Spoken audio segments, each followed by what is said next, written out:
নতুন পুরাতনের কোনো তুলনার নাই স্থান, নতুন পুরাতন বলে কোনো কথা নাই, নতুন আর পুরাতন মেলে আমরা হাতে হাত মিলাই।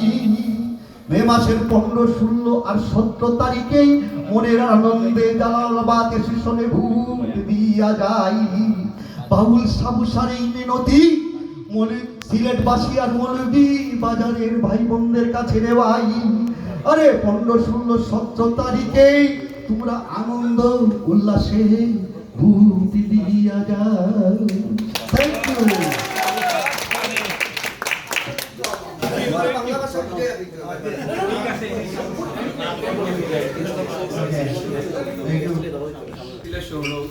বাট আমার বাড়ি হচ্ছে দিরাইতলা জগদল গ্রাম।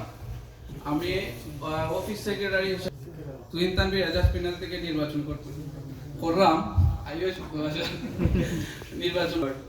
আর অত লাগি আমি উপাইছি তানভীর তুহিন এজাজ প্যানেল তাকিয়া আর অ্যাসিস্ট্যান্ট 10-12 দিন ধরে বিভিন্ন মিটিংয়ে যাইলাম, বিভিন্ন মানুষের দেখা হয়।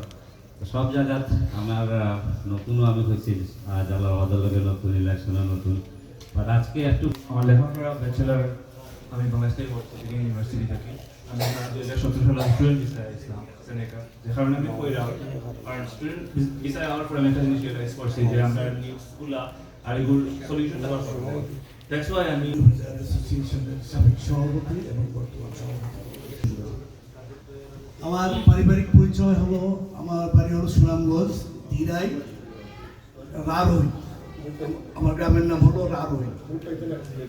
যদিও আমি মানে দেখার থাকি। সভাপতি আমাদের বর্তমান সভাপতি সাহেব আছেন, সেক্রেটারি সাহেব আছেন, 2022 একদম সিলেটের বর্ডার। আমি আমার সিলেটি ভাষা হতো পারফেক্ট। জকিগঞ্জ থানার, সিলেট জেলার জকিগঞ্জ থানার বারওয়াল ইউনিয়নে। আমি তুহিন তানভীর এজাজ প্যানেল থেকে এক্সিকিউটিভ ভাইস প্রেসিডেন্ট পদে Sylheti, I think Jalalabadi, that's our identity. So আমি এক্সিকিউটিভ ভাইস প্রেসিডেন্ট পদ প্রার্থী হয়েছি। আমি এই আমার পরিচয় মৌলভীবাজার বাড়ি, সদর কনকপুর বাদগাঁও গ্রাম। আর আমি স্থায়ী বাসিন্দা সিলেটর। আমরা পড়াশোনা করছি সিলেট, গ্র্যাজুয়েশন ঢাকা থেকে। আমি MBA মার্কেটিং ফ্রম ইন্ডিয়া। এখন কথা হইল আমরা তাহলে কিতা করতাম পারছি, আমরা করতাম যেন অত বড় একটা সংগঠন কইরা যে ইয়ে করছেন, আপনার সেমিনার করছেন। সেমিনার তো ডিরেক্ট হেল্প নাই রে ভাই। তুমি আইয়া আমরা একজন মানুষের জিকাইতে পাই আমারও হেল্পটা দরকার, ওটা আছে ডিরেক্ট হেল্প। যাই হোক, আমরা আজকে রাত অনেক লম্বা সরি দেরি হয়ে গেছি গিয়া, বেশি লম্বা করতাম না। আমি মুরব্বী সকল আছেন, আমরা অসুবিধা হইব বেশি রাইতে। আমার লিস্ট হইয়া আইলে কোনোদিনও হয় না।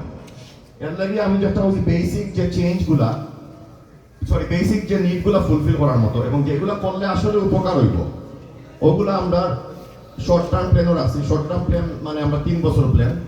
যেমন এই যে অভিজ্ঞতা হয়েছে টাকার ইমপ্রপার আপনার ম্যানেজমেন্ট বা ইমপ্রপার এক্সপেন্সেস, ওটা মাথা থাকি আমরা কইছি যে 60% আমরা যে ফান্ড হইব, সরি ইয়ারলি বাজেট হইব, বাজেটের 60% আমরা ডিরেক্ট একটা আমরা প্ল্যান, লং টার্ম প্ল্যানও আছে।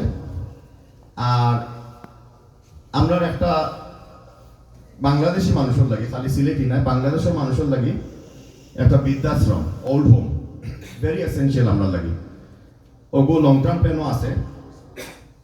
আর সবচেয়ে বড় ইম্পর্টেন্ট হইলো আমরা জালালাবাদ অ্যাসোসিয়েশন টরন্টোরে লং টার্মও গিয়া এমন জায়গা দেখতাম চাই যে এই অর্গানাইজেশনটা একটা ইন্টারন্যাশনাল লেভেলের এনজিও হিসাবে প্রতিষ্ঠিত হইত, যে জায়গা আমরা এনাফ ফান্ড এবং রিসোর্সেস থাকবো, খালি সিলেটি পপুলেশনের লাগি নাই, বাংলাদেশি কমিউনিটির লাগি, পুরা বাংলাদেশের লাগি, কানাডিয়ান বাংলাদেশি কমিউনিটির লাগি এবং মেইন স্ট্রিম কানাডিয়ানের লাগি আমরা যাতে সার্ভ করতাম পারি।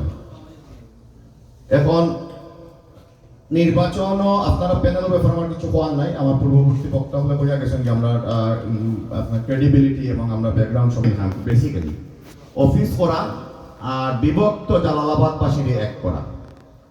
একটা আমরা যে কোনো মূল্যে এবং যে কোনো সার দিয়া আমরা সার দিতে আমরা আপত্তি করতাম না। আমরা তরফ থাকি আমি আপনার তরফ কথা দিয়া যাই রেকর্ডেড থাকবো এটা।